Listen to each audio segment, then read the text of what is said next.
Have you ever wondered why people make the decisions they do? Given the data-rich world we live in, you would expect that we make rational decisions. Not so. In his book, Predictably Irrational, Dan Ariely provides us with a number of examples of why we just don't act as we should. The analysis behind many of these ideas can be used to help us grow our business. So spend the next 10 minutes with us in finding out why the only thing that is predictable is our irrationality. The Read It For Me idea code is a shorthand system to help you memorize the core concepts so you can quickly apply them in any situation. The Read It For Me idea code for Predictably Irrational is MASH zoo. M, the middle makes money. A, anchoring, first impressions last. SH, self-hurting, in with the in crowd. Zero don't mean nothing. O, ownership creates a false perspective. And lastly, O, options are costly. Example number 1, the middle makes money. Humans rarely choose things in absolute terms. We don't have an internal value meter that tells us how much things are worth. Rather, we focus on the relative advantage of one thing over another, and we estimate value accordingly. Take Ariely's example of TVs in an electronics warehouse. 3 sets are available for sale. One is priced high, one is priced low, and one is priced somewhere in the middle. Now, setting aside brand loyalty and plasma versus LCD, one TV is pretty much the same as another. So how do we decide which to choose? Who really knows if the Panasonic at $690 is a better deal than the Philips at $1,480? But given 3 choices, most people will take the middle choice. So guess which television the store prices as the middle option? That's right, the one they want to sell.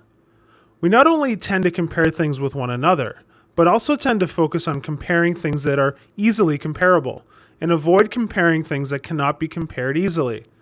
In essence, introducing Set C, the cheaper version, and Decoy creates a simple relative comparison with Set B, the one the store wants you to buy, and hence makes Set B look better not just relative to Set C, but overall as well.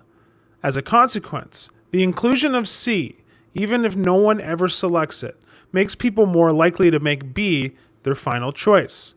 The same twisted logic applies for the expensive option, but in reverse. After all, why pay more for something that you can get at a lower price? This is the problem of relativity. We look at our decisions in a relative way and compare them locally to the available alternative. Example number 2, anchoring, first impressions last. We've all seen the cartoon. The egg hatches and the chick identifies the first live thing it sees as its mother. Ariely wanted to explore if the human brain is wired like that of a gosling. Do our first impressions and decisions become imprinted? And if so, how does this imprinting play out in our lives? When we encounter a new product, for instance, do we accept the first price that comes before our eyes? And more importantly, does that price, which in academic lingo is called an anchor, have a long-term effect on our willingness to pay for the product from then on? What Ariely set out to prove, described in detail in the book, was the existence of arbitrary coherence. The basic idea of arbitrary coherence is this. Although initial prices are arbitrary, once those prices are established in our minds, they will shape not only present prices, but also future prices. This makes them coherent. In other words, once consumers are willing to pay a certain price for one product, their willingness to pay for other items in the same product category is judged relative to that first price, the anchor. So take care when setting out charges for your products or services. Whilst initial prices are largely arbitrary, once these prices are established in our minds, they shape not only what we're willing to pay for an item, but also how much we are willing to pay for related products. Price tags by themselves are not necessarily anchors, but they become anchors when we contemplate buying a product or service at that particular price. Example number 3, self-hurting, in with the in crowd. You're walking past a restaurant and you see 2 people standing in line, waiting to get in. This must be a good restaurant. you think to yourself. People are standing in line. So you stand behind these people. Another person walks by. He sees 3 people standing in line and thinks, this must be a fantastic restaurant, and joins the line. Others join. Ariely describes this type of behavior as herding. It happens when we assume that something is good or bad on the basis of other people's previous behavior, and our own actions follow suit. When Howard Schultz created Starbucks, he latched on to this concept. He worked diligently to separate Starbucks from other coffee shops, not through price but through ambiance. Accordingly, he designated Starbucks from the very beginning to feel like a continental coffee house. Starbucks did everything in its power to make this experience feel different. So different that we would not only use the prices at Dunkin' Donuts as an anchor, but instead would be open to the new anchor that Starbucks was preparing us for, the third place. Ariely takes this further and introduces the concept of self-herding. This happens when we believe something is good or bad on the basis of our own previous behavior. You've already made this same decision many times in the past, so you've brainwashed yourself that this is the way you want to spend your money. You've herded yourself, lining up behind your own initial experience, and now you're part of the crowd. Where else can we see this effect?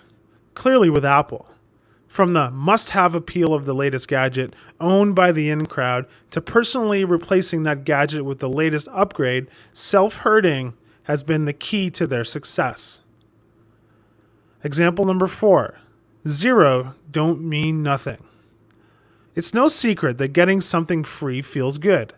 Ariely suggests 0 is not just another price. He claims 0 is an emotional hot button, a source of irrational excitement.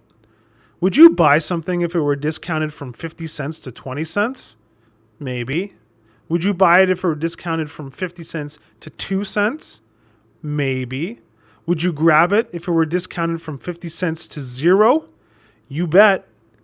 Most transactions have an upside and a downside, but when something is free, we forget the downside. Free gives us such an emotional charge that we perceive what is being offered as immensely more valuable than it really is. Why?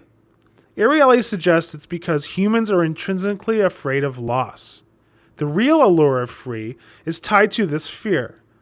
There's no visible possibility of loss when we choose a free item. It's free. But suppose we choose the item that's not free. Now there's a risk of having made a poor decision, the possibility of loss. 0 is not just another discount. 0 is a different place. The difference between 2 cents and 1 cent is small, but the difference between 1 cent and 0 is huge. If you're in business and understand that, you can do some marvelous things. You want to draw a crowd? Make something free. Want to sell more products? Make part of the purchase free. Example number 5. Ownership creates a false perspective. Ownership pervades our lives and, in a strange way, shapes many of the things we do. Much of our life story can be told by describing the ebb and flow of our particular possessions, what we get and what we give up. Ariely asks, since so much of our lives is dedicated to ownership, wouldn't it be nice to make the best decisions about this?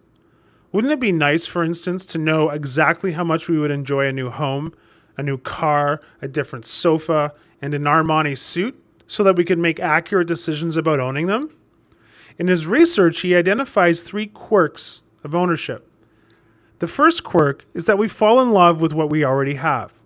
Ariely postulates, suppose you decide to sell your old Volkswagen bus. What would you start doing?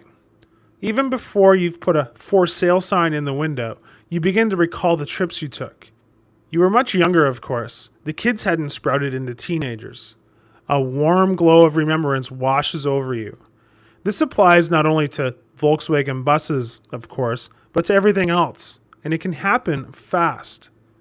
The second quirk he identifies is that we focus on what we may lose rather than what we may gain. When we price that beloved VW, we think more about what we'll lose, the use of the bus, than what we'll gain, money to buy something else. As soon as we begin thinking about giving up our valued possessions, we are already mourning the loss.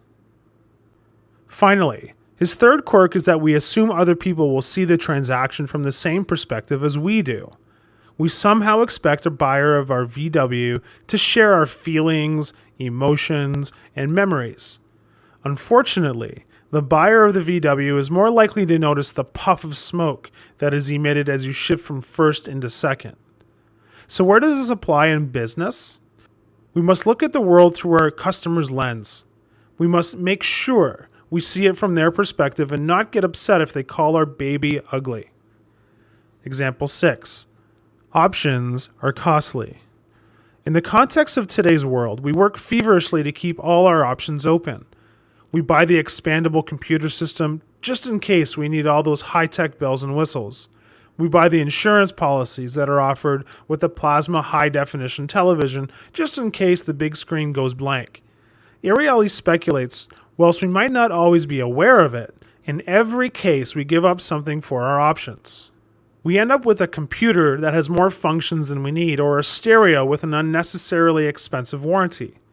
We are continually reminded that we can do anything and be anything we want to be. The problem is living up to this dream. We must develop ourselves in every way possible, must taste every aspect of life, must make sure that of the 1,000 things to see before dying, we have not stopped at number 999. But then comes a problem. Are we spreading ourselves too thin? Doors of opportunity open regularly, and running from door to door is a strange human activity. But even stranger is our compulsion to chase after doors with little worth, opportunities that are nearly dead or that hold little interest to us. What we need is to consciously start closing some of our doors. Small doors, of course, are easier to close, but the bigger doors, or those that seem bigger, are harder to close. Doors that just might lead to a new career or a better job might be hard to close. Doors that are tied into our dreams are also hard to close. So are relationships with certain people, even if they seem to be going nowhere. Choosing between two things that are similarly attractive is one of the most difficult decisions we can make.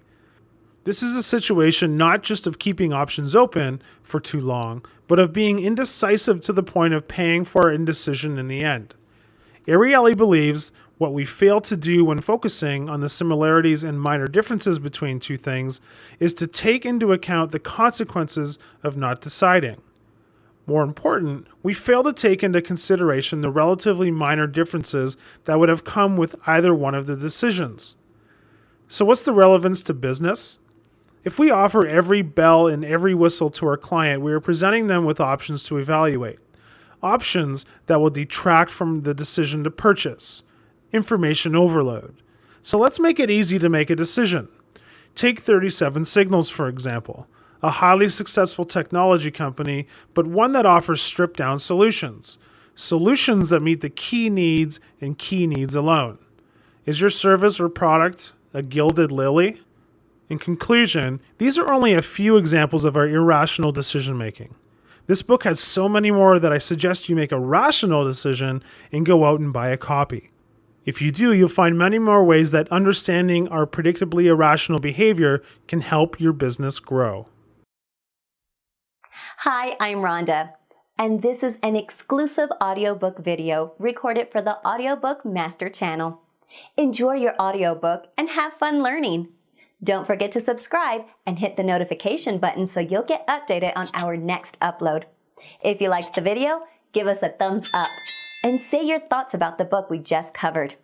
Do you want to listen to a summary or review of a book that we haven't covered in the past? Say it in the comments below or send us a message.